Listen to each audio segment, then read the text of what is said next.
Alright guys, welcome to another fun and exciting episode of Math with Marty, and this is the physics crash course, and we're continuing today with Newton's first law of motion. So we've discussed acceleration, velocity, the difference between speed and velocity, difference between distance and displacement. And now what we're going to do is we're going to talk about Newton's first law of motion. Okay, now Newton's first law of motion in words is the following. Unless an object is acted on by an outside force or by an external force,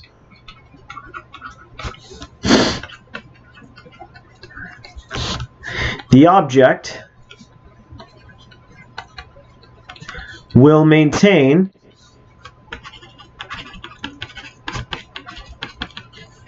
its current velocity.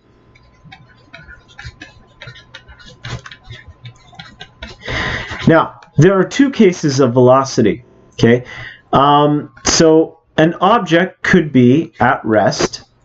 Okay, so this is v equals 0. This is at rest. This means the velocity is 0. Okay, that means the object is not moving. It is at rest. Okay, the other case is that object is moving. Object is moving.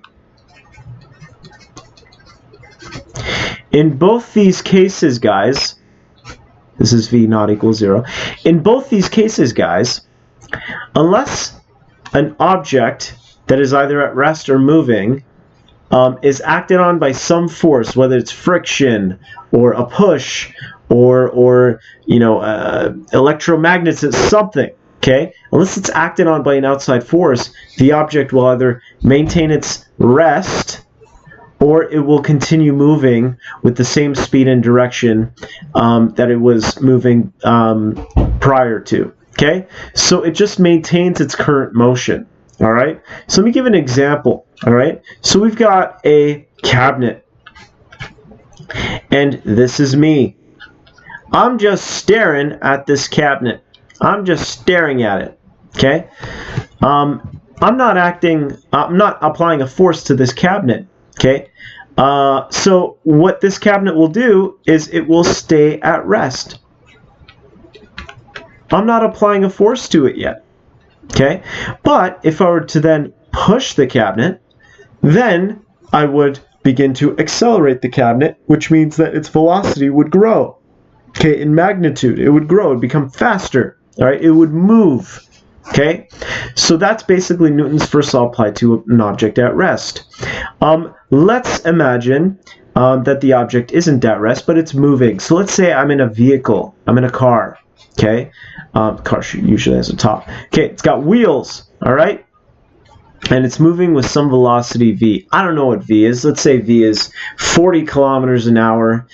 Keep in mind that's not in standard unit, but 40 kilometers an hour. And let's assume this is frictionless. Okay, no friction, and I don't apply the brake ever. I just maintain that speed v or velocity v. Frictionless. Okay, no friction.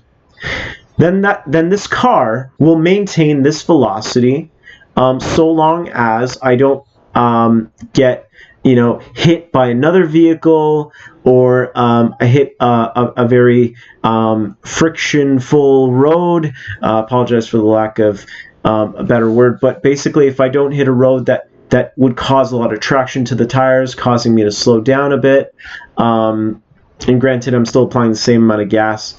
So those are two situations, albeit the object moving in the vehicle isn't necessarily the best example, but the one at rest is probably a better example of Newton's first law of motion. Okay, so yeah, this was an introduction to Newton's first law, and in the next video I'll talk about Newton's second law, which is force equals mass. Net force equals mass times acceleration. Before I do that, I'll probably have to introduce the idea of a free body diagram.